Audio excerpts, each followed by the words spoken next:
Okay. So why are there so few women in tech? Here are a few, what do you call them? Reasons. There's a few reasons that people have come up with why we don't have enough women in computing. So I think currently it's about 20%. I think in the 60s and 70s it was about 50%, and now it's gone right down to where we are at the moment. And I haven't noticed, I've been involved for about 20 years, it's been around 20% for the whole 20, so I obviously haven't made an impact, is the thought that's going through my head when I was saying that, because it stayed the same for about the last 20 years. There are lots of reasons. I think that lots of people ask me, because of my involvement in the area for such a long time, you know, what's the problem? What do we do to change it? It's a very, very difficult question because there are so many reasons. It's not like you can just say, oh, it's this one thing. It's about 15 things altogether, which I'm sure we'll talk about later in our panel discussion. But it's not a simple problem, I guess, is my point. So this. Some people here that are in that photo, that's cool. This is a photo taken at the BCS Women Undergraduate Colloquium, which is something that was set up by BCS Women, yeah, it's you, Maggie, last year, I think. I'll just tell you a bit about BCS Women. I'm sorry, you can't see that. I set up a group called BCS Women in 2001. And my aim was to put women in touch with each other. So, you know, there's a big problem with not enough women in computing. Lots of women are isolated, and that can be one of the problems that stops more women coming in. That they don't want to be on their own in a company, but obviously not on their own because they're working with men as well. But maybe isolated, no other women to talk to, especially the more techie women. So I came up with the idea after talking to someone called Elisa Sherman from the States, who set up a group called Web Girls and another group called Cyber Girl. And her idea was, by connecting up all these women, they can all encourage and support each other. So she set that up. She was a real pioneer in the area. She set that up mid-90s, I think. And after meeting her, I thought, well, why don't I do something like that in the UK? Because at the time there wasn't anything here, really.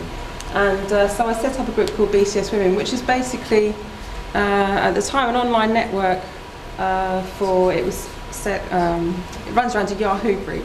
So basically, women could, even if they weren't sat next to another woman, they could chat to another woman through the Yahoo group. And so, you know, they wouldn't feel so isolated. So I set that up in 2001, and it's been, if I say so myself, a great success. So we've gone from me, the first member, then to about, I think, 1,200, I don't know the latest figures, but about 1,200 women now. And, you know, it's sort of gradually ever growing, really, and doing more and more things, more and more people involved with it, like Rebecca here, who's done some great things as well. And it's been wonderful to see how that's worked in being that kind of that support, like a support network, basically, of friends for other women. So how it works is that if you send an email, it goes to everybody in the group. So if you send an email, it goes to 1,200 people, as it is now. Which sounds crazy, but actually it works, because not everyone emails all the time, obviously. There's 2 or 3 emails a day, probably. People email asking all different sorts of questions, you know, from very techie questions to management questions to should I go for this job, to what do I wear at an interview. And it's been great over the years for me to see women being encouraged and supported through the group.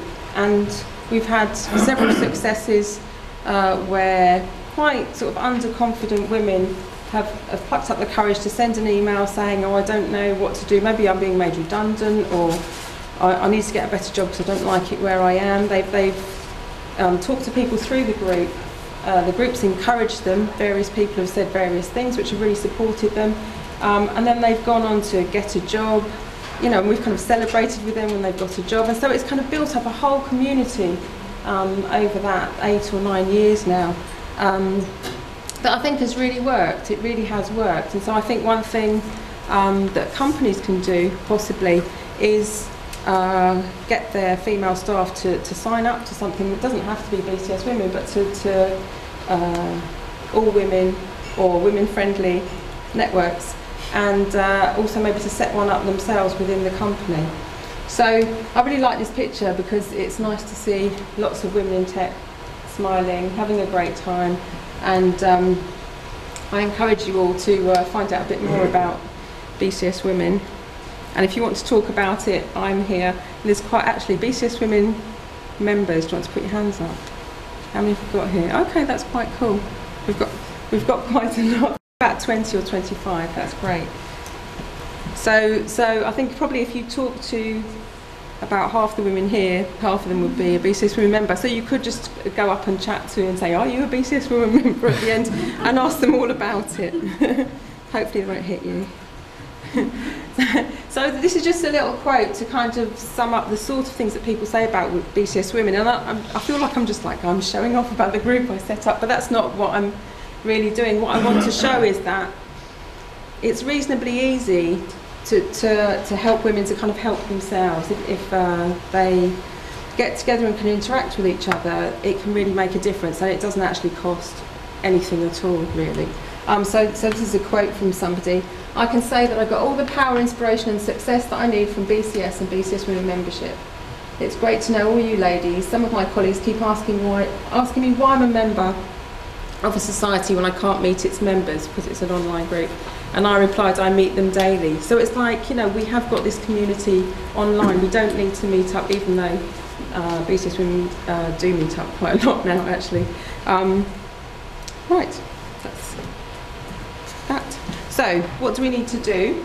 So the formal and informal mentoring. Informal mentoring, I would classify BCS Women Network as informal mentoring because everyone's kind of in a very loose way kind of mentoring each other through the network. But I think formal mentoring is very important too, especially within bigger companies. I think you can feel a bit lost sometimes if you don't have a mentor within the company. I think networking is very important. We all know about the Old Boys Club. I think BCS Women is actually an old girls club, though we're not all that old. So I think networking is vital, and quite a lot of the time women don't tend to do that, I think. So networking with women, but also with men as well. And I think women just seem to need a bit more support and encouragement to go out and do the things that they need to do. So, or they might want to do but don't actually do. So I think supporting and encouraging the women around you is a very, very valuable thing that you can do for the women in your company. So that's my little spiel to start with. We now go over to our illustrious panel. I guess I could sit down now. So we have Rebecca George, Mohan Kuhn, Megan Philbin and Rob McCready. And maybe if we start from the left, you can just introduce yourselves and say a bit about who you are. People can be standing or hiding behind the microphone. Yeah. Yeah, hiding. That was a choice, wasn't it? In that case, can I move the podium? Do you want me to? I can. Well done. Sorry, we're filming the session, that's why.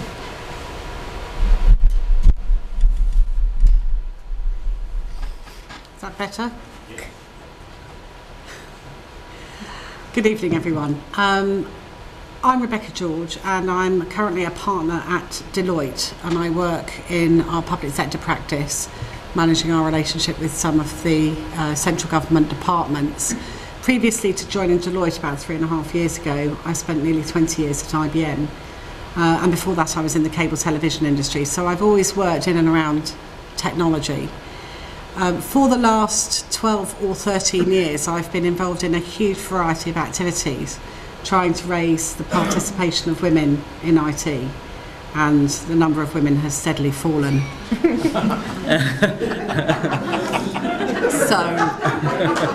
I obviously need to either stop or do something different. But in that time, I've worked on initiatives with schools, with universities, with graduates, with new hires, with middle managers, with more senior people. You can perhaps see the progression as I get older with the initiatives I've been involved in. And currently, I'm the chair of the BCS Strategic Women's Panel, which is a group of women that work very closely with BCS Women, but also work with the BCS and other organisations, looking at a kind of more strategic level at initiatives around participation of women in IT. And at the moment, we're thinking that we've tried lots of different things, so we've got to try something different. And one of my concerns is I think that what we've done over the last several years is a very large number of small, independent, fragmented, pretty short-term initiatives, which have very often been women doing it for women. And that is not working. That approach is clearly not working. So what we're trying to do now is only a few things, 2 or 3 things, but in a very, very collaborative way, working with other groups like the government, eSkills, universities, Intellect, as many groups actually as who as wants to work with us, and only try and do 2 or 3 things with men, with all sorts of different minority groups, to try to be diverse and inclusive, as opposed to just focusing on women. This is very much on the basis that if we make the IT profession good for everyone, it's going to be good for women, and they'll come along with it. So that's probably enough for me. Thank you, Rebecca. Sorry, Mohan. Well, Rebecca, maybe if you worked on support for men, you could reverse that trend a little bit. So I'm here to support the men in IT as well as the women in IT, and I guess I'm coming at it from a slightly different angle. So my name's Mohan Koo. I'm the co-founder and managing director of a company called DTech Systems. We're relatively new here in the UK. We've been here for about 3 years. We develop security technologies for the public sector, for defence, as well as for banks, to track what people are doing with data, so the handling of data in government, the handling of data in financial institutions, and what's being done with data. So we have a fairly diverse team. We specialise in software development, but obviously we have sales teams, we have marketing teams, we have business units, etc., etc. And so I've worked a lot with women in IT over the last sort of 15 years or so. I guess I'm here to give my perspective on how I see the trends going, and I've noted from some of the discussions with some of the other panel members already that there are differing views on how it's going, but obviously for me, having women in our businesses is a very, very strong part of what we do to strike the right balance, and I find that those organisations that have a strong gender balance have a strong balance entirely, and a strong balance in accountability, a strong balance in sharing the way that they do business and making sure that everybody benefits from the business. And I pride our business on taking that view. So I guess that's the background from us. Thank you, sir. Thank you. Well, about 25 years ago, I worked on a programme called Tomorrow's World, and I worked on it for 8 years. After that, I worked on probably at least 50 other television programmes. But Tomorrow's World, I'm afraid, is the one that I'm always remembered for. And it's a legacy I'm very happy to carry, because although the other programmes I've done, some of them have been science, some of them have been medicine-based, a lot of them have been sort of general interest. But all the time I was doing that work for the BBC and ITV and Channel 4, I remained firmly entrenched in the tech community by going out and doing lots of conferences and keeping myself up to speed with what was happening. And I'm a bit of a doer, really, and I think it was about 2 years ago, I was at a conference talking about, why is it that we haven't got enough women working in technology? Why is it that they drop off? Why aren't there enough women at the top? And I just thought, do you know what? I am sick and tired of the sound of my own voice, and I actually want to do something that makes a difference. And if I only change the career of one person, then I'm happy. And Mohan knows a little bit about this, because we worked on it together. We set up an event 18 months ago in the Thames Valley called Teen Tech, and it brought together young teenagers, sort of 12, 13, before they've made their subject choices, businesses, people who worked in technology, people who worked in engineering, people who worked in science. And it was a really, I mean, and it's a much overused word, but it was a very interactive day. It was a very hands-on day. The kids got to do all sorts of experiments that they really don't get to do that often in school. And the kids had a great time. They arrived going, but this is going to be a bit boring, and they left saying they hadn't been there for long enough. The companies, it was a learning curve for them because they saw the enthusiasm that's there in 12 and 13-year-olds. And also they saw how fast they picked up the technology that they were there to demonstrate. And it was really inspiring. And so we did that, say, 18 months ago. It's being repeated in about 6 weeks' time on the 19th of March. I want a few volunteers from the room to come and help me on the day to take the students round. So, because I want you to sort of walk the talk. We're not just here to say, right, how can we get more women to do it? We're here to actually make a difference. And I promise you, by coming along and helping, you'll make a difference.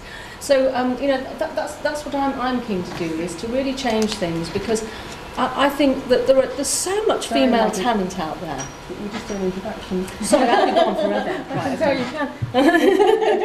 We'll talk about that in a minute. Rob, do you want to Look, say? absolutely, I can listen forever. No. Before we start, I mean this in a very positive way. This is quite surreal sitting next to me. and I want to know how many people in the audience, I'd like a show of hands, how many people, when Maggie said about Tomorrow's World, started singing the theme tune in the head? It might be just an amazing thing, but I did, and I remembered fried eggs. That's very strange. I'll take that on my head. I'm Rob McCready. I work at Brunel University. Usually when I kind of do lots of talks and panels inside universities and in education generally, but both subject specific and general around education.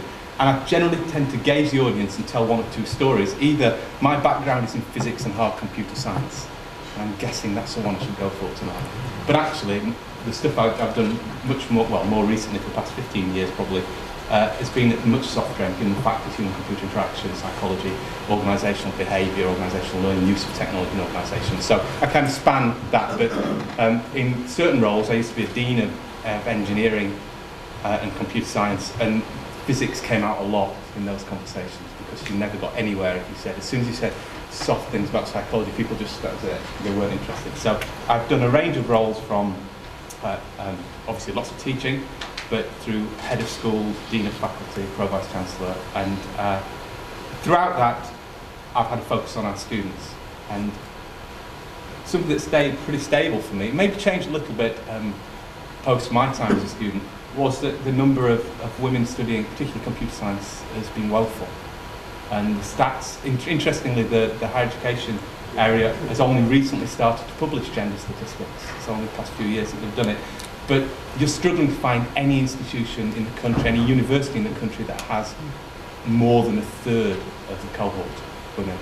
And although I've not done the detailed analysis, I hope nobody else has a figure in front of them, so I'm guessing that actually my cursory analysis of them is that the number gets lower the higher rank, more highly the university is ranked. And that's quite problematic, I think. Alongside that, of course, is that you find the same thing in staff, and I'm sure we're going to get onto that. So I have an interest in that, and I have an interest in it also when I work with lots of companies around core areas of research and education. Thanks, Rob. Right. So our first question is, what is the situation now? I think because Rebecca, you've been involved with chairing Intellect, and I think you're a good person to start with because you'll know the situation as it is now in industry, won't you? Well, a couple of things to say on this. Just in terms of baselining, the BCS have and publish the definitive guide to the numbers of women working in the IT profession and in IT jobs. And if you want any of the numbers, go to the website and download it. It's really good. It's called the Scorecard. And it's what we really tried to do there was put all the right numbers in one place, so that there's only one definitive place that everybody goes to, including the government. But generically, what we see as a pattern is quite a lot of graduates coming in. There's reasonable balance maybe 30-35% women at the graduate level, graduate intake level. By the time that gets to an executive level, we're at an average of 12%, 10 to 12, maybe 13%. This is across all sectors. The IT industry tends to be slightly ahead of other sectors. It tends to be slightly a predictor for other industries. But broadly speaking, it's about the same. When you get up to board level, Cranfield University, Susan Vinicum publishes a report each year listing the number of women, the names of women on the FTSE 100 and the FTSE 350, and I think it's 17 this year, women on the boards of the FTSE 100. So that's, I mean, that's just statistically where we are. Is that what you were looking for? I was just thinking, with your time with Intellect, you chaired the Intellect group, didn't you? Yes. And some of the stats maybe that you... Well, what we did with Intellect was we did a couple of research projects, and we were trying to find out why women leave. The sort of what we discovered at that point in time was pretty obviously, really, but women were leaving the IT sector at 2 points in their career. One was when they were having babies, and you know, we have a society in the UK which is still one where it's very socially acceptable for your nice middle class girls with the nice middle class degrees, who tend to be the ones that go through the graduate recruitment programs, the big employers and some of the smaller ones too, to take a back seat to their other halves when they have children. And that is the way that our society still operates. Very fortunately for me, my husband agreed to take that role and let me carry on working. But that is very much what happens. Lots of women fall out of their careers in their early 30s or when they're having children. But we also discovered a much too high number of women were leaving at a more senior point in their career. And that typically tended to be either because they were being selected for redundancy or leaving not of their own volition. And I might come back and talk about that when we get on to the next question. Or because they didn't like it. And they were saying, look, I've got to this level of seniority and I've kind of ticked this box and I can do this job. But actually I don't like it particularly. I don't like this sort of world, and I don't like the lifestyle and the work-life balance. And what I want to do is go and work somewhere where I can have much more control over the environment I'm in. And I think there's a direct correlation there between that and the fact that 2/3 of all new businesses in the UK are set up by women. And I think, you know, that's often because women want to go and do something for themselves. Thank you. All right? Yes, lovely, thank you.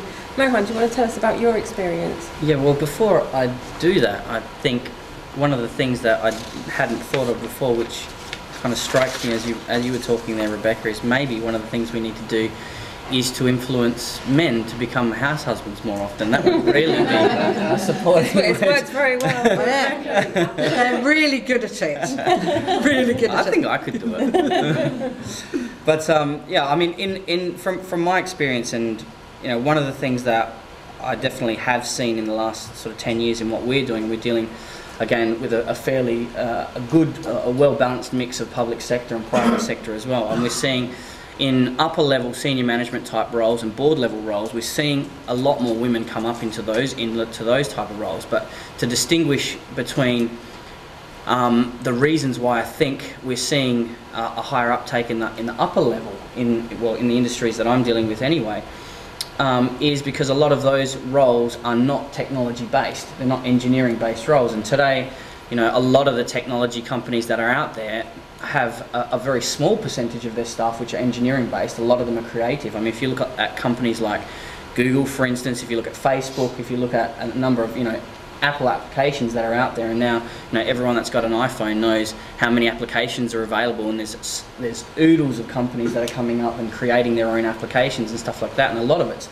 not just technical, it's a lot of it's creative, a lot of it's interactive in that sort of way. So I think where to touch on what Maggie, I know, is going to go into in more detail on the initiative of bringing women into engineering roles is where I think it's really failing, because at the end of the day, and I'll take one of your points up there, which I do detest, which is the geeky image of technology. And I think you know, that is going to inevitably change, and we have to sort of influence that a little bit more. But it is going to inevitably change as technology is changing and becoming less geeky and much more cool. You know, there's almost nobody that's not dealing with technology in depth in their life right now, and that's very different to how it was even 10 years ago. So I think we're seeing that kind of change. But the Teen Tech initiative that Maggie set up has been really phenomenal. You know, last year we ran the first Teen Tech, and the amount of children that came through there that would never have considered, and literally from a one weekend, a couple of days event, the amount of children that would have come to that event not ever thinking about going into technology roles and came out thinking, wow, I could go into a technology role, was phenomenal. And because we're dealing with kids from schools and we're not selectively choosing boys versus girls, it's a balanced approach, and it's a balanced interaction with those kids. So equally, girls were getting their minds changed as boys were getting their minds changed. And I think we really do have to hit it at the grassroots level, because if we're not hitting it at a secondary school level, then they're already made up their minds where they're going to go, what they're going to do, and they're not choosing engineering. And I mean, aside from the point of the balance, the gender balance in technology, you know, in the UK we have a massive shortage of engineering recruits anyway. It's a big problem, and I sit on the committee for Institute of Directors.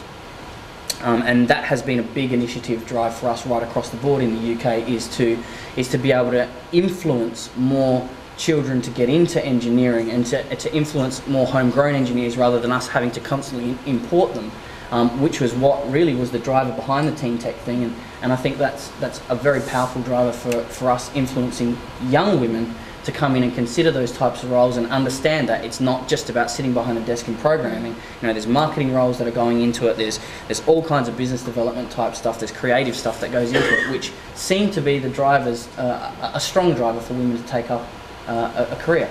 Okay, that's great. Thanks, Mohan. So that's kind of a great introduction now for Maggie to tell us all about Teen Tech.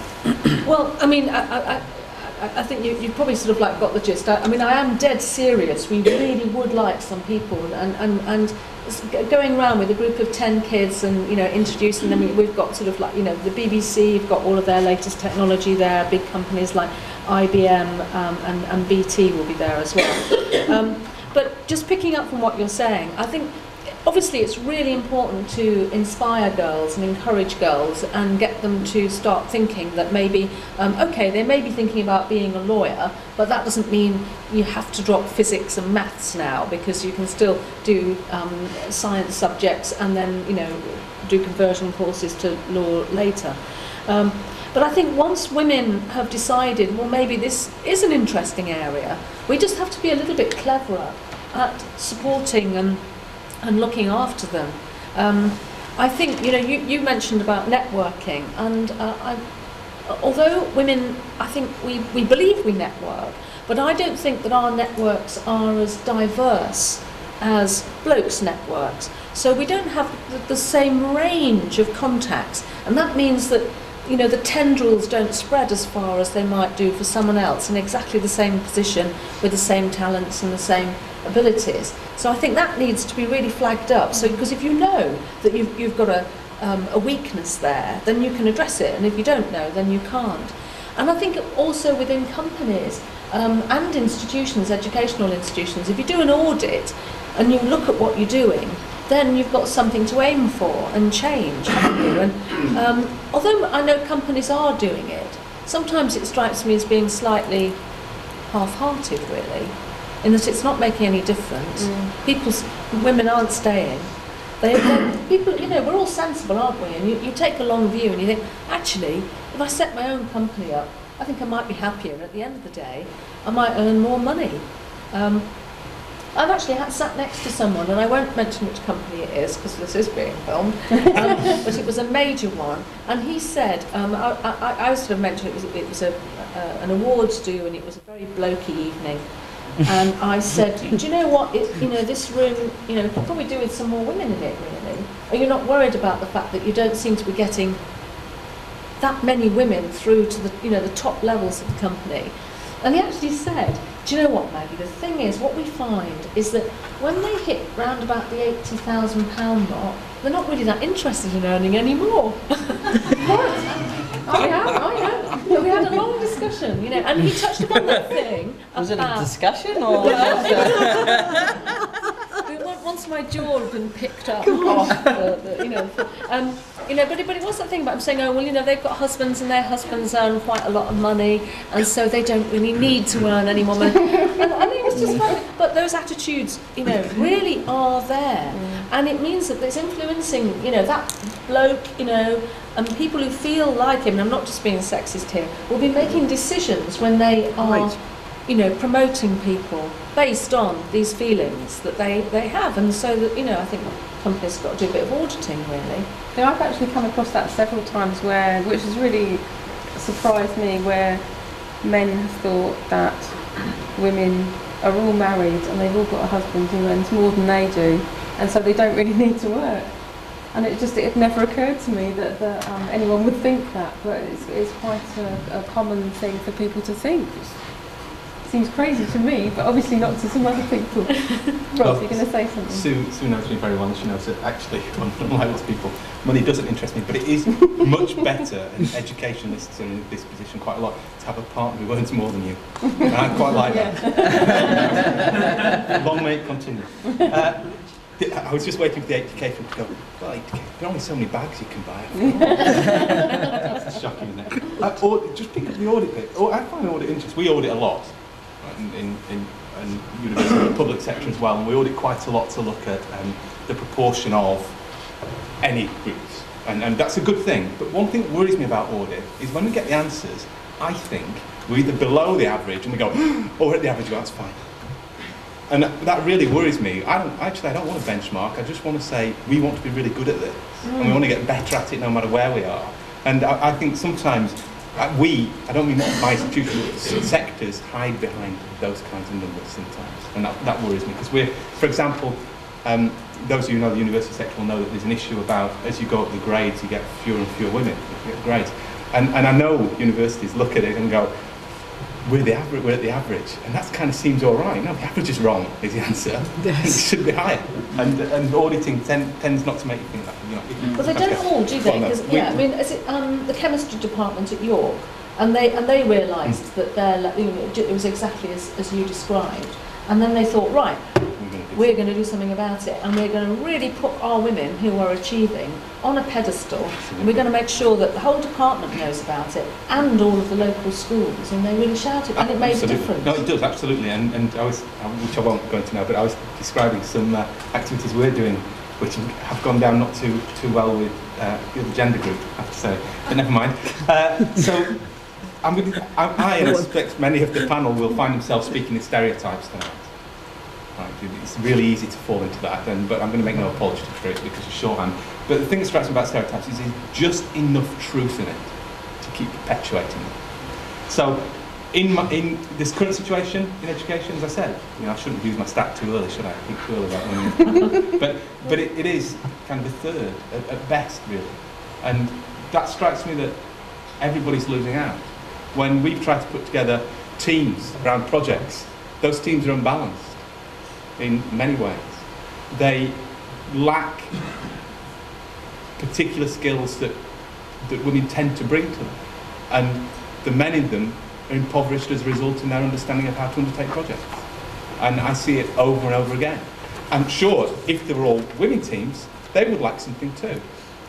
But we therefore are giving all people, men and women who have been educated, an unbalanced education in things like software engineering, software development, where we're trying to mimic the real world and have project teams because we can't give the right kind of balance to it. What I would like to see much more of in terms of addressing that situation is a much broader view of how to bring people in earlier on. And I do think it goes back to the kinds of role models people have earlier on. And I'm sure we'll move on to that later on. But the curricula, the way we support it, doesn't help. It really doesn't help, and I think then we move into the same kinds of problems in pay structures, appraisal, performance management, which reinforce kinds of problems in companies as well. But I'm sure we'll talk more about that as we go through the question. Thank you. So we're kind of moving on now into what needs to change. Rebecca, what do you think needs to change? So apologies for those of you who've heard me say this before, but I always take the opportunity to talk when I can to both men and women about the three major ways in which women act differently than men in the workplace. And I'm not going to go into it in great detail, but it is backed up by statistics, and I apologise in advance for the fact that I will be talking about stereotypes. As my colleague on the right has said, you can't really get away from it when you're trying to do shorthand. But generically, women do not perform in the same way as men in interviews, in that usually women do not say, I can do that job. Whereas a chap with the same sort of CV and qualifications is much more likely to do so. So if you are on an interviewing panel, you just need to be aware that women are likely to act differently in response to questioning than men, and take that into consideration. Secondly, annual appraisals, very similar to giving a woman a compliment. Just never remember the good news. Women never remember the good news, never remember compliments. It goes over their head, didn't happen. But if you spend 90% of an appraisal telling a woman she's done a great job, but 10% saying, just need to go home and work on your presentation skills, she will go home and sit on her bed and obsess about her presentation skills and convince herself she's about to be fired. That's exactly how she'll be, generically. Obviously. So remember that in appraisals typically tends to be the other way around with men. They home in on the good news and the positive messages and aren't quite so good at taking on board the developmental hints. Thirdly, women often harbour a misapprehension that if they do their job really well, they put their head down and they do a really good job and they deliver more than their objectives say, then they will be rewarded and they will be promoted. Clearly, they are very disillusioned. That's not how the world works. Generically, men spend about 10% of their time selling themselves, and they don't know that they're doing it. It's just part of their DNA. 10% of your working week is about half a day a week. It's quite a lot of time. It's much more likely that you will see young men going out with the boss's boss to play golf or for a drink after work than you will see a young woman. It's much more likely that if a group of people say, let's go out after work, that it'll be a group of blokes with very few women in it, regardless actually of whether the women in the team are unmarried and without children or not. Generically, women don't go out and sell themselves in the same way as men. It's a fact that you just have to live with, and men and women just need to understand it and take it into consideration in their management processes and their management styles. And women particularly need to work on their negotiating skills for their salary increases and for their compensation packages when they move jobs. We're rubbish. We are so rubbish at it. And actually, you know, men expect a negotiation. And if you don't do a negotiation, they think you're slightly strange. So those are my hints and tips for everybody. Thank you very much. Mohan, what needs to change and how do we change it? Well, I think I have to agree with Rebecca there on the stereotypes. Largely, what did you say? Right there. Generically, that's right. Generically, I have to agree. But I think the key take that I get from what Rebecca's saying is we need to focus on the things that women are really good at. And for me, dealing with a lot of people in sort of the upper level management, senior level management roles where these are decision makers or these are people that aid in the decision making role, I definitely find that when we're dealing with women in those roles, we can cut to the chase a lot quicker because they're very good communicators, and probably more importantly than anything else, they have what I refer to as empathy. Empathy for not just me sitting there trying to close the deal, it's more empathy for the type of business that we're running and what it means to us to be sitting there in this position. And more often than not, it makes a big difference, not when we're trying to sell a deal or close a deal, it makes a big difference when we've already closed a deal and something's going wrong with the project.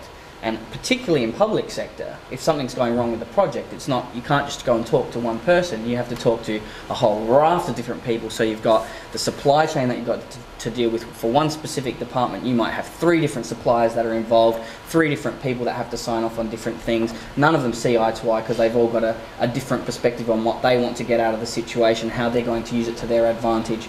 But generally, if we're dealing with a female in that role, or in one of those management roles, they are able to actually cut to the chase and say, hang on, we want to resolve this. It's in everybody's interest to resolve this, not to talk around and round in circles, which more often than not does actually happen for a period of months, particularly in public sector, because you're dealing with a lot of different personalities. And then we can actually put all our thoughts on the table, and they're very, very good at seeing how everyone needs to get their piece to make the whole thing work and cut to the chase and cut out months of going round and round in circles. And that's, to me, that's an important, one important aspect, and one that's quite easy to illustrate why it's important to focus women onto those roles that they are good at, not expect them to go into roles that they're never going to be good at, or others could do better, or whatever.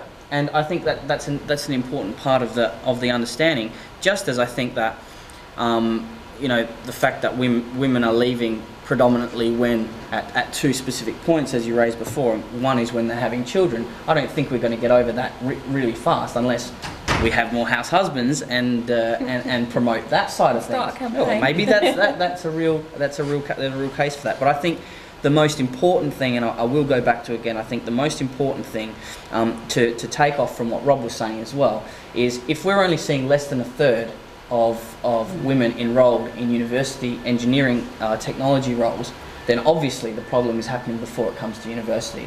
So the initiative that Maggie's kicked off with stuff like Team Tech, and I haven't spoken to you about this, but I'm not sure what we're doing yet, because Team Tech currently is running Berkshire, involves quite a number of schools in Berkshire and a number of Berkshire-based businesses and authorities in Berkshire, and it's great. It's relative. I mean, Berkshire's still quite a big region, and so it's easy to manage on that level without being too small. But we need to mirror those things right across the country, and that's really key. If we want, because we are making a difference in Berkshire, I'm 100% sure of that. The evidence is definitely there. But we need to make that difference right across the board, not just for women to get into engineering roles, but kids to get into engineering roles. We have to harness them to understand what it's about. And it's really about culture change, because, you know, if you look at it, and I think, you know, as I guess still somewhat of an outsider coming to the UK, you can still see that from the generations past, sort of 10 years back, 20 years back, even 30 years back, there was a lot of push from parents influencing their kids to get into legal jobs, accounting roles, roles which were perceived as high value roles, and they weren't persuaded to go into engineering type roles, which was sitting there with a spanner and getting all greasy, you know. And it's changed, but I think that culture is still there somewhat, and it needs to change. And initiatives that we can do to help that change will influence a change in the gender balance as well. That's just what I think is the root of the problem. Thank you. Too early. I think people like yourself at Deloitte should actively encourage recruitment from other departments, other sectors within your company. Encourage women to look at IT as possibly a change of career, a second career. That was the whole point of the 50s and 60s. It was pioneering days for men and for women. There were opportunities for people to get involved from other disciplines. That's a really good point. Thank you. Thank you. That's a good point. You're absolutely focused on educational specialisation, and I would argue that's part of the problem. Okay, Rob, would you like to? I think you're right. I'm not promoting specialisation. I'm saying that it would be nice to have more women come into computer science. If we're not going to get that in engineering, then we have to have employers that are prepared to take people across disciplines and invest in training and support for them. I worked for 10 years with a large company that did that. In fact, probably, I would say 10% of them had a computing background, and other applicants and successful employees ranged from MAs in medieval history, philosophy. Different backgrounds, exactly. And they were brilliant. That was the point at Lions. Yeah, That's the point I'm making. Absolutely. The company had a very enlightened view to investment in their staff. Women, men, backgrounds, that wasn't the point. For them, they invested in the people they thought would help them do the job. Absolutely. Absolutely. Difficulty is when you look at the drift in education, it's that increasingly that's not how lots of the narrative goes around this. It is universities and education as factories of people coming out trained for jobs. Now, employers and society have to choose to see that differently if we're going to change that. If we're not going to change that, and we are having specialisation, then it would at least be nice to have people coming through that had a better gender balance. So I'm not arguing for specialisation early on, absolutely not. I like, and in fact many of the people that I've worked with in industries that I think have brought the most to technical jobs have had a broader based background than that. But if there is a specialism, or if there is a specialist agenda in the UK, and I think there is, I think there's a view that actually lots of people want people to come out of education trained to do jobs, or largely trained, or with a background that helps them be a long way along that line, rather than pick up aptitude and develop skills and expertise. If you're going to have an agenda specialist, a balance is better than not having a balance, is what I'm saying. Exactly. Yeah. And also with like the events like the one we've started off, Teen Tech, that the bottom line for that was encouraging those kids to keep doing maths. It was just very simple, because there are certain things, rather than, I agree that, our education system forces them to make decisions and choices far too early. And unfortunately, for many kids, a striking percentage of kids don't carry on with maths, even to GCSE level. And it would make such a difference to their whole career and employment and life prospects, and it would give them the ability to diversify later. But without having a really a basic grounding in maths, that's really hard. It was meant as a side comment, but I would take Well, I think it's a very good point that you raise, and one of the absolutely unarguable facts is right now in the UK we are importing most of our engineering labour from other countries. That is unarguable, and so there is absolutely no question that we need to change that. We need to harness the fact that UK needs more engineers in all kinds of different fields, not just in technology. So that is something that absolutely must be done. And if we are not getting enough people choosing engineering as, and whether that's engineering within technology or outside of technology, if we're not getting people choosing engineering as something that they would like to study at tertiary education, we're not going to get the numbers of engineers, male or female, into industry from the UK. We are going to have to continue importing them at the cost of the economy here. And that's just a fact that we are really, specifically at the IOD, we are really trying to reverse. And we recognise that as a major problem right throughout the country. It's not just Berkshire, it's right across the country. So that's great. Okay, so it seems like I think it's time now. I think we should unleash the audience. to open it up to the audience. So, yeah. Can I maybe ask two things? First of all, I'd like to comment on this fact that how things have changed since the 60s and 70s, because I started programming in 1961. At that time, I joined a team, and it was 50-50, maybe even more women than men. And we were just there programming. But the background of the people was quite a lot of done maths. And from my experience at university, maths was one of the courses which had a very high proportion of women, much higher than perhaps anything else in the science area. So that, but also we didn't have a situation which we talked about. There was no computer science course. This is the point. You had to take people with all sorts of disciplines because nobody had been taught computing at university. You came in and you learned, all right, you might have programmed a Pegasus or Mercury or something in your science degree, but in general, you came to the company expecting to be taught. So everybody came. Being a programmer was, at what time my boss Tony Hall called a black art. Everybody wanted to be part of it because it had enormous prestige. I remember my parents, when I said I was going to be programming, they thought I was going to be, something amazing. Because as far as they were concerned, computers were absolute mystery. Now we're in a totally different situation now. Everybody, kids have learned about computers from the dot almost. As you say, at 12 they pick things up enormously. But people get into programming now because they've done the right courses. So that I think has made a lot of difference. But the real thing I want to say, I was very interested in what you were saying about the way women do things. And the first thought came to my mind, how would I have thought about what you said if exactly the same words had been said by a man? Yes, that's And a good point. That was very interesting because you have viewed it and you have outlined all sorts of things which affect the way that women approach their assessments, their interviews and so on. And I accept that from you. Would I have accepted it If I said it. if a man had said it? And this I think is quite interesting because I would have probably felt, oh, that's just a man talking, he shouldn't, that's how he views the women.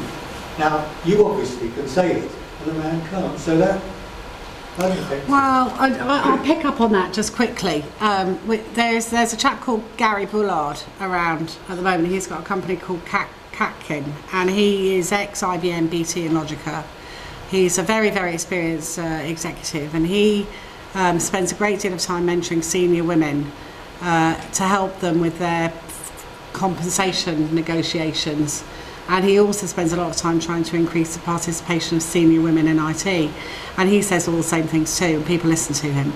And actually, I think, in many cases, they listen to him more and better than they would listen to me, especially men of his level and seniority. I think the point is that you would put a different slant on it, but if you believe it and you believe it's true, then and you're credible, then I don't think it should matter whether you're a man or a woman saying it. Just quickly on the other point about having a variety of backgrounds when you come into technology. If I haven't got this point across, I'd just like to underline it. Diversity is absolutely critical in our high-tech, engineering, scientific and mathematic-based industries. And for me, I've met brilliant scientists who studied classics or music or languages as their first degree, and I've met brilliant line managers who studied physics or computer science. I think the real key for me is, and it goes back to something Rob said earlier, the best teams I've ever worked with on any problem have been the ones which have been diverse in background, age, ethnicity, career, technical skills, non-technical skills. You get a good mix of people in the room together with a great facilitator and they will do great things. And that's what we are missing so often, particularly at the top of our organisations, where you typically find a group of people who look, act, think and feel the same. I think it's a mistake. That's a really good point. Yeah. We've got two questions on the Twitter feed. Oh, excellent. So the first one is, what do the panel think the most effective Women in Tech initiative has been so far? And the other one is, what's wrong with being a geek? Better than aspiring to be the next Britney Spears or George. I think we'll disagree with that. Tweet back that panel agrees. Reclaim the word. Okay? Reclaim the word. Change the meaning of it. That's the answer. Make it a cool thing to be a geek. I think we are reclaiming it though. I think it is I think we are. cool Yeah. to be a Good. geek. I do. It's done.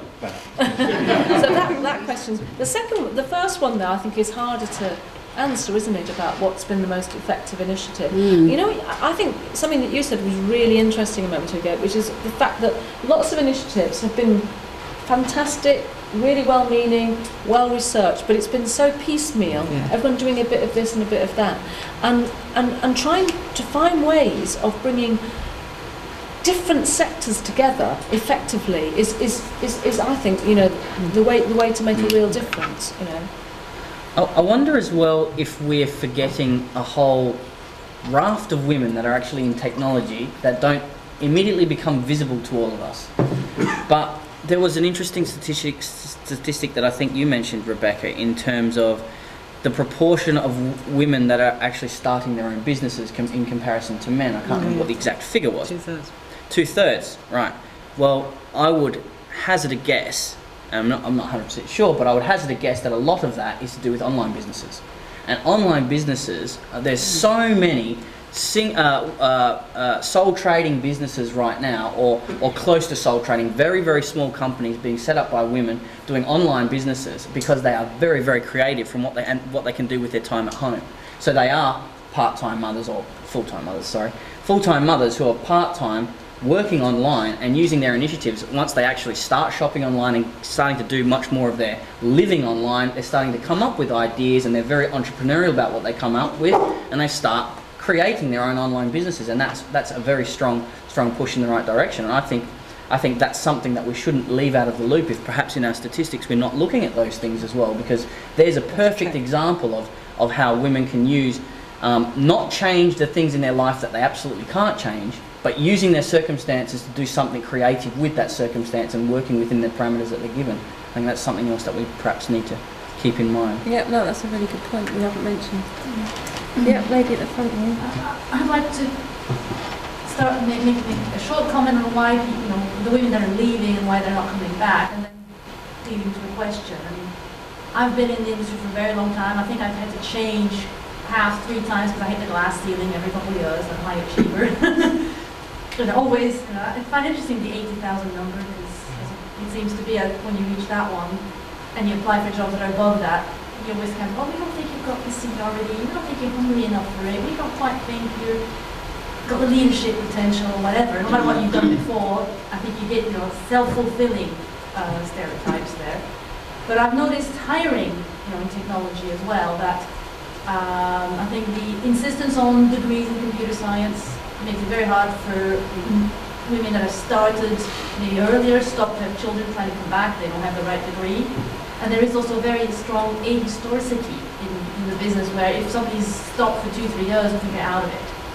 And in 5 years, it's like, oh no, without realizing that a lot of skills, they're still valuable. Maybe it's a new language, a new platform, but a lot of the patterns are the same, and a lot of the experience will reflect. And I find it very hard to make companies accept hiring someone that has stopped for 4 or 5 years. Like, oh no, she won't be able to pick up Ruby or whatever it is that's trendy right now, which I find hard to believe. But one thing I found interesting reading today was that France is thinking about imposing this law where 40% of boards have to be women. Now, I've been waiting for that in the UK for quite a few years, so I don't think it happens. How is that going to affect? Because a woman in technology will be very interesting for boards. Like, oh, we don't have enough people aware of technology, and we need more women. Let's grab her. Do you think that will have an effect? I think, isn't it Sweden? Norway. There we go. Yes, yeah. Let's talk about that maybe. Yeah, well, I met some people in Norway, and it was quite interesting, that experience, because there was obviously quite a lot of resistance to the idea of doing that to boards, and also from women too, because women were thinking, well, hang on, I don't want to be on the board just because I'm making up numbers. But in fact, they achieved it. And it does make a big difference. We were talking about the proportion of women on boards, and out of 116 of the biggest telecom companies across Europe, only 7% of board members are women, which is incredibly low, isn't it?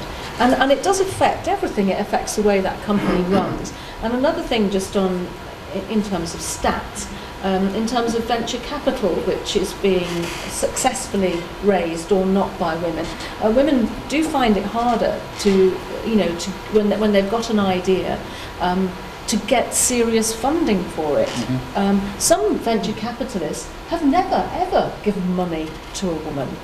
And obviously you would avoid those people, because there's just no point wasting your time. But I think what's going to happen is we're going to have a world with lots of companies run by men, either sort of young or middle-aged men, producing products and ideas, which they have dreamt up by men. And that isn't necessarily going to be the best thing for us as a planet, says she rather more philosophically, but it isn't, is it?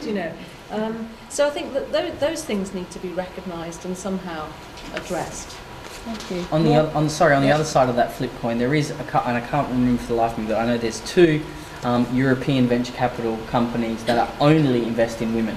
and that they're very small. They're small funds, but they're just starting out and they're trying to promote themselves, and it's something to look up on the net, because I can't for the life of me remember the names of those organisations. But they do tend You to be. wouldn't have needed them, would you? For me, no. but they do tend to be internet-based, marketing products either for children or for other women. So that's just an interesting perspective. But just to touch on your comments there, I think perhaps a little bit controversial in this case, but the 4 to 5 year gap, if you've left your career for 4 to 5 years and come back, and the gap and why employers won't pick up, and I would argue there that for me in my role anyway, if I'm hiring people, anybody, male or female or whatever, with a 4 year gap, specifically for an engineering or software development role, would be very, very hard to talk their way back into that position, because, you know, really, in 4 to 5 years nowadays, it's like a number of languages that have been jumped. And while you would like to give them the opportunity, perhaps the opportunity would be based more around their management skills and their ability to manage other people if they were that way inclined, rather than to come back into an engineering role per se, because for us, we'd be looking for someone that's very, very current, and someone that's had as much experience in that particular language that we're looking for, or a raft of languages that we're looking for, and it's already hard to do even if there's no gap in the resume. Yeah, Just a comment. Typically these people wouldn't be applying for the top jobs. They would be applying at a more junior Exactly. level than they left to walk back in, and still find a lot of resistance. That's exactly what I'm saying. It's in those junior roles that they will find resistance, whether they're male or female, because those junior roles, we're looking for hardcore coders that can churn code.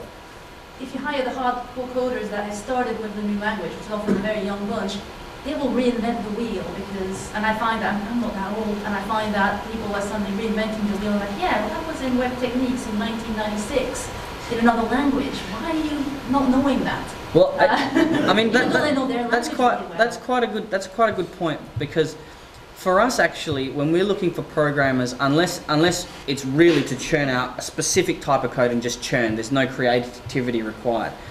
We actually prefer to hire people, and again, I'm going against the whole gender thing here, but we prefer to hire people that can be shaped in the way that they do things, rather than people that have come from a background where they have 10 years experience and this is how they do things. To try and change their ways of progress is virtually impossible. So in a lot of those lower level junior type roles, we're expecting people to come in where they're pretty fresh out of university. It's almost sometimes better to get the fresh out of university ones than it is to get the ones with 5 years experience, because we can say, right, you've studied this piece of code, this is how we want you to apply it. Go away and do it in this way, come back and show us what you come up with. And a lot of time they come up with new creative ways of doing, you know, and so it's important to have that balance as well of the ones that have had the experience and the ones that have virtually none. I mean, just to add to that comment there. Yeah. It was really just it's not such a question. It's more on this whole issue of challenging stereotypes and trying to encourage diversity. I think existing organisations now can do an awful lot in their IT teams to actually create the kind of atmospheres and the kind of ways of working that stop the stereotypes actually perpetuating. And I have a team of just over 100 staff, all IT staff. We're about, not quite 50-50, about 40% women. But where the difference is very marked is that if I look at my infrastructure teams, they are almost 90% male. If I go and have a look at the business relationship managers, business analysts, and the business-facing teams, in fact, all my business relationships are all women.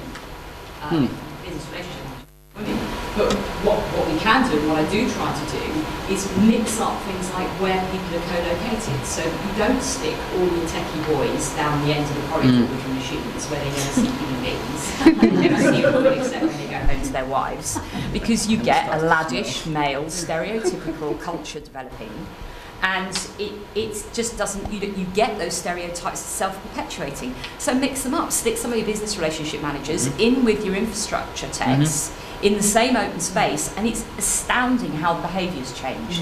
Absolutely astounding. Have you got a good anecdote? Sorry? Have you got a good anecdote Not off the top of my head, no. Okay. You have to give me I'll give you 10 to minutes, come 10 up with minutes. one. But it really does change. It really does change the behaviours. And if we can do that, then younger people coming in and looking at those environments will start to see, hey, this actually could be fun, and I could enjoy working with this kind of diversity.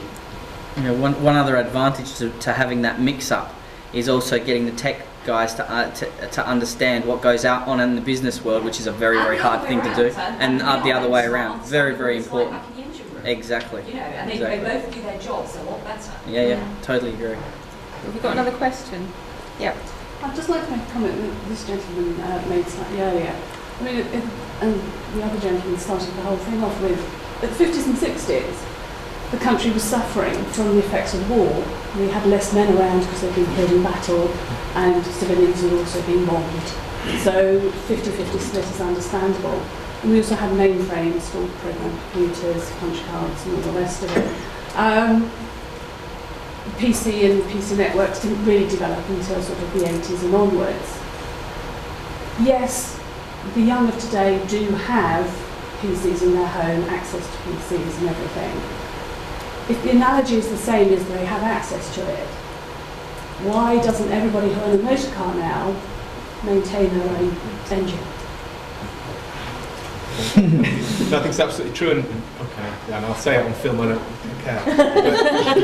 But when you look at actually people that study, let alone own computers, but study computing, the curricula at GCSE and A-level is atrocious. Yeah. It doesn't teach you. Yeah, I'll say it on film too. It's atrocious. It's awful, and so it's not surprising actually the people come through don't understand how to do it anyway, because they're not taught that, taught package use. It's ridiculous. So, even at the top end of use isn't about the kind of things that lots of businesses would argue that they need to support, computing and technology in the workplace. Certainly. I think it's a real problem. Certainly, we suffer from it. So I'd take maths and philosophy graduates, right? I'd take them, people with A-levels in that, if we were talking about specialism. I'd take people with a massive breadth if we had curricula like that. But I would take people with philosophy and teach them to specialise into computing. I'd take people with medievals, people that think, question. They're the things you need in computing. That's what computing's about. Why don't you change your degree courses at Brunel? Well, you've got.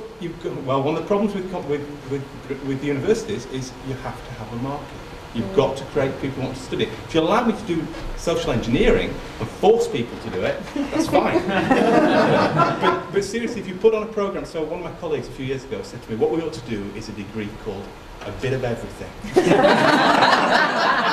And let's actually not define the curricula too closely, and let's see what emerges. And I can just imagine the reaction of the quality systems people to that. You've got to tell them what's on the last day, let alone on the first day.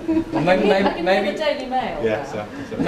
Maybe you could start with philosophical mathematics. Yeah, because that's going to attract a lot of people. We'll have to give it a different name. Right, we've got another question, yes. I don't want to sound depressing, but I do have this horrible sense of déjà vu when I listen to this discussion. I've been in this business a long time, and we are saying a lot of the same things we've been saying for a lot of decades. And I'm struck by the fact that we are, to a certain extent, still a bit baffled by this, not only underrepresentation of women, but declining representation of women. We all expected, I think, that as computing became more ubiquitous and it became more everyday part of our lives, that we'd understand, women and men, what it involved for us, and perhaps women would start to engage with it more through sheer familiarity. And it hasn't happened, and I don't think we quite know why. But I do think that the point Rebecca made about the disparate initiatives that we've had in the past, the little bits and pieces here and there, that's what's certainly been going on in Britain over the last 30 years, a lot of piecemeal stuff, which hasn't, unfortunately, made a huge difference, except at a very local level.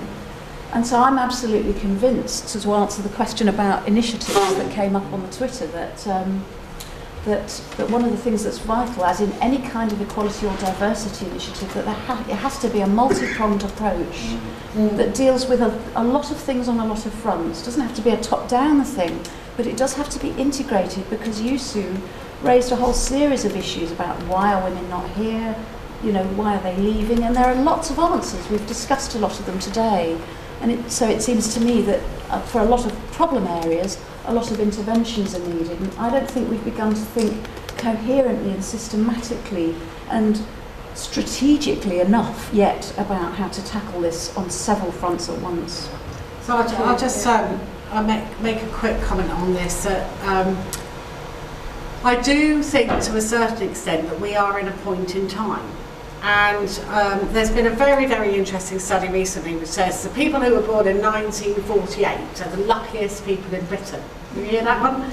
Because the people that were born in 1948 have benefited from all kinds of different things, from a surprisingly good diet due to rationing, through to the introduction of the pill in the 1960s, through to, generally speaking, kind of lifelong employment with full final salary pensions at the end of it, early retirement options, property booms so that they can make money on their houses, all kinds of things that have come together around that particular generation, which have actually caused them to be quite what we would call lucky or envious, in my case, just fine.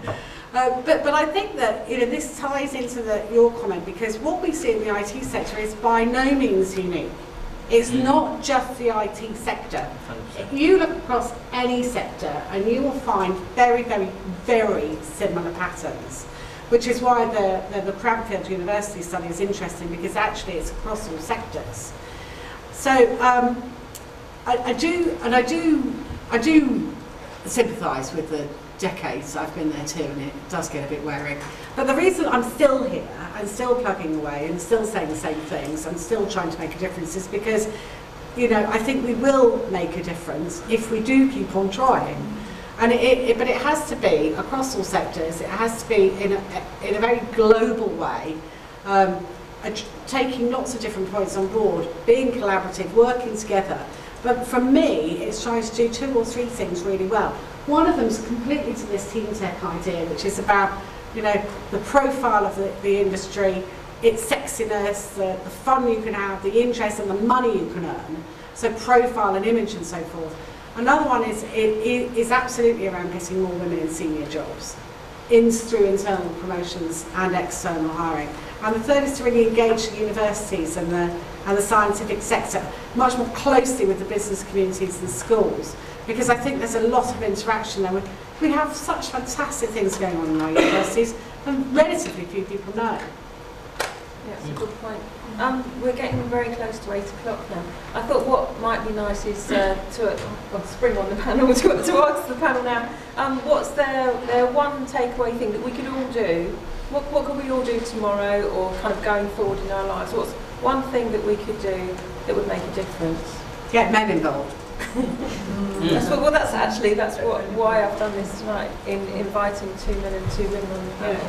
No, I echo that, and I think it's to get the gender balance, we need support from both sides in every angle. And I actually do think that encouraging more house husbands would help the problem somewhat. I'll bring it mentoring for house husbands. Get your husband to give a talk for us. Yeah. He has probably said all sorts of terrible things about me, though. So. But I still do believe that the root to the problem is at an educational level, and I do believe it's primary, secondary education level, and I think that the influence needs to come from there.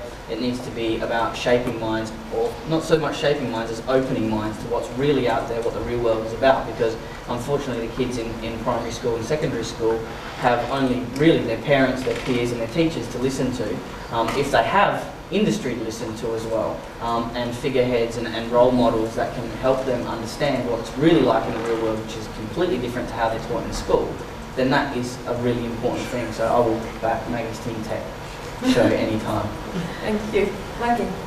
Well, I think it is just always about being alert to, where you can make a difference, because, we've mentioned mentoring, and the difference, in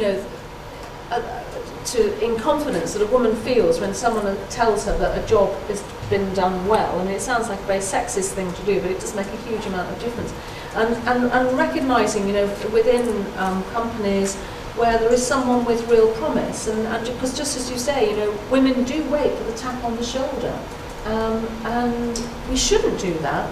But at the moment, we do. So, you know, if you see someone who is waiting for that tap, then, you know, give them a kick up the backside. Why don't you apply for that job? You know, yeah, so sometimes we do need to do that to ourselves, don't we? And just challenge views and look at companies and think, well, why the hell don't we have more women in senior positions here? Just challenge it rather more. And do not pass on the opportunity. You know, you enjoy, you know, your involvement in technology. Don't pass on the opportunity to go and share and just tell people what you do. Because the kids that we're talking about, they're really thirsty to know more because their teachers haven't got the faintest idea. And I'm not being mean to teachers, by the way, at all, but they don't. And the careers teachers don't, because it tends to be the careers teachers are recruited from arts graduates in the main, because you can't afford to let your physics teacher do careers, because you know, you're lucky if you've got a physics teacher in your school. So really, people like yourselves make a huge difference, you know. And it's really quite touching when you see kids just, you know, light up. Because they've heard someone say, do you know what? You know, the reason I became an engineer is because my uncle was one and it was a really glamorous job. And you think, glamour, engineering? And those words do sit together, you know. So don't pass on the opportunity, you know, to, you know, come and join us on the 19th of March. So on that note then, can we have a show of hands for volunteers for the 19th of March Teen Tech? Okay, we have one over here. Oh, look at this. Fantastic. Yeah, that would be marvellous, that would be fantastic. And it is coming, it's the IOD in the south, and they're now going to run Teen Tech right the way across the south, and then we will get it all over the UK, but, you know, one step at a time. And also on that day, Maggie, we will be introducing a new nationwide competition as well, which is going to be called the Cybersecurity Challenge. It'll be modelled on the Cybersecurity Challenge that was run in the US, although this time we will be opening it up to people of all ages, groups that would like to enter from as low as primary school all the way up through secondary, tertiary, postgraduates, defence graduates, the whole work. So it's going to be a very, very big event that we'll be putting on here. It's supported by the Office of Cybersecurity here, Cabinet Office, GCHQ, CSG, so it's really going to be something. How do very people big. find out about? Well, we will be there at Teen Tech. Or something? Well, we're still putting together the organisation as we speak, and getting we're right at the grassroots level, and Lisa, who's sitting at the back there, is actually designing the logo for it right now, and we're putting all that together with a real solid consortium from right across the country, and we will be there at Teen Tech with a stand to start introducing that to the schools, and we hope that by around that time we'll be ready to launch it nationwide. Great, thank you. So if people Google Teen Tech, Yeah, we should. Yeah, yes, it should. be Yeah, able to find it should come up. Yeah, Yeah, great, thank you. Okay, Okay, Rob, Okay, what's fine. your thing? No, it's great because I got a bit of a chance to think.